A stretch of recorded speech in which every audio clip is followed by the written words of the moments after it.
The numbers started counting on the top? Okay, cool. Alright, so have any of you heard the story of the greatest nation the world has ever seen? And to the disappointment of many rednecks out there, I'm not actually talking about the United States of America. Talking about Rome. Many of you know that my favorite topic of study is history. And so I'm here to talk about how such a massive nation actually got started, and it's kind of been a question that's been posed to a lot of people for over 2,000 years, actually. So the first story was actually by a Roman near towards the end of the BC, beginning of the AD time, and his name was Virgil, and he wrote actually a lot of poems, epic poems specifically, and one of those poems was the Aeneid, about Aeneas, who was actually a prince of Troy. And it was during the fall of Troy. The Greeks came over, they besieged Troy, and Troy eventually fell. Aeneas was sleeping one night after the Trojans had brought in the wooden horse, and he had a dream that the Greeks had actually gotten into Troy. And that he had to flee with as many people as he could get and go find a new city. Basically find a city or a nation that would someday rule the world. But he had to get out of Troy first. So he woke up, grabbed as many people as he could, and there began the epic journey of Aeneas. A lot of people know about the hatred that the Carthaginians, who were in northern Africa, had for the Romans, and the Romans vice versa. But some people don't actually know how that started. Aeneas eventually and his people arrived in Carthage, which they were actually welcomed. There was a big celebration, everybody got happy and drunk and everything for almost a year. And actually the queen of Carthage actually fell in love with Aeneas and vice versa.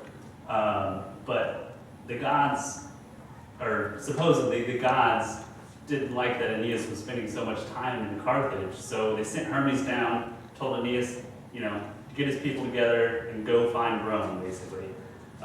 So Aeneas didn't want to tell the Carthaginian queen that he had to leave her, so he tricked her, basically. He told all of his people to get all on the ships and get everything packed away, and he would be there in a few hours. He showed up, they got on the ships, and they left. And the Carthaginian queen actually, or her name was Ditto, saw them leaving, and she actually killed herself with her own sword. And right before she died, she said a curse on the Trojans that one day one of her heirs would bring devastation to the Roman people. A lot of people think that this is how the story of Hannibal, the great Carthaginian general, actually was told, or was found. He brought a lot of devastation to the Roman people during the Second Punic War. But Aeneas and his people left Carthage safely, and they got to Sicily. When they got to Sicily, these people had been on a journey for many years. And so some of Aeneas' people actually just wanted to stay in Sicily. They were like, this is our destined place right here. This place is cool.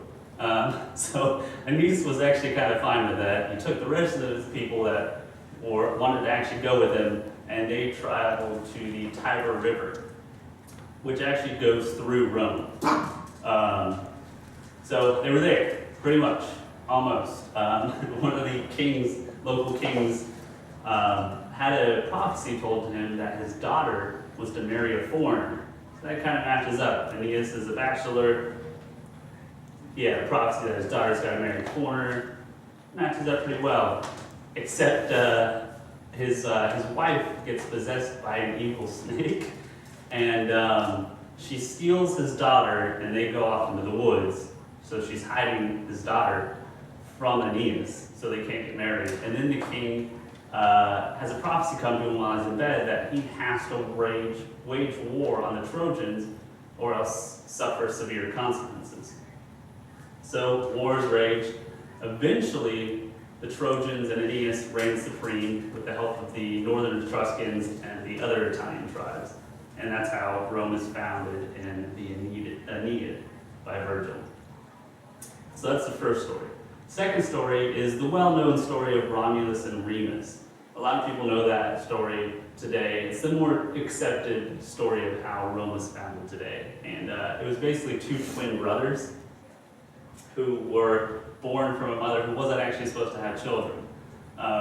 The king who was in control of that tribe, or I guess people, you could say, didn't want his brother's side of the family to have any children. So he took the twin brothers, Romulus and Remus, stuck them in a woven basket and set them adrift on the river Tiber, the river that flows through Rome.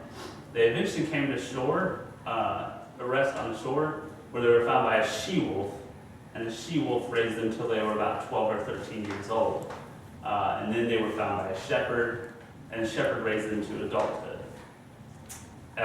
When they were adults, shepherd told them about their horrible past, I guess you could say, how the king had overthrown their side of the family, how he had set them adrift on the river. So they got pretty pissed off about this and raised up an army to go overthrow the king. They overthrew him and put their uncle back in power. But they didn't want to be part of that kingdom anymore. You know, they felt like they were on their own, essentially. So they went back to where they had been discovered by the she-wolf, and it's where they started their new city.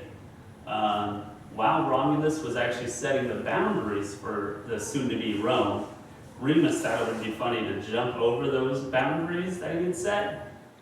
Back in those days, that was actually a bad omen for any city. While you were setting the boundaries, it basically said that your walls could easily be breached.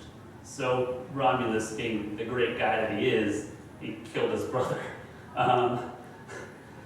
So the city was named after Romulus, Rome. That's where you get that name. I have a picture of the depiction of the she-wolf with Romulus and Remus. I'm going to show you all, and I'm going to bring it over to the camera.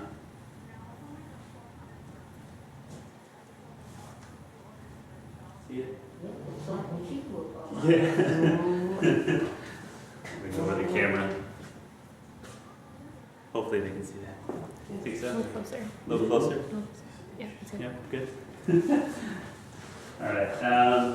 So, pretty much in conclusion, I don't think the Romans even knew where they came from, really, truly.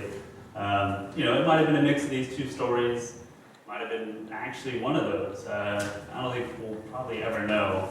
But I think it's pretty neat that these stories actually came from these people. And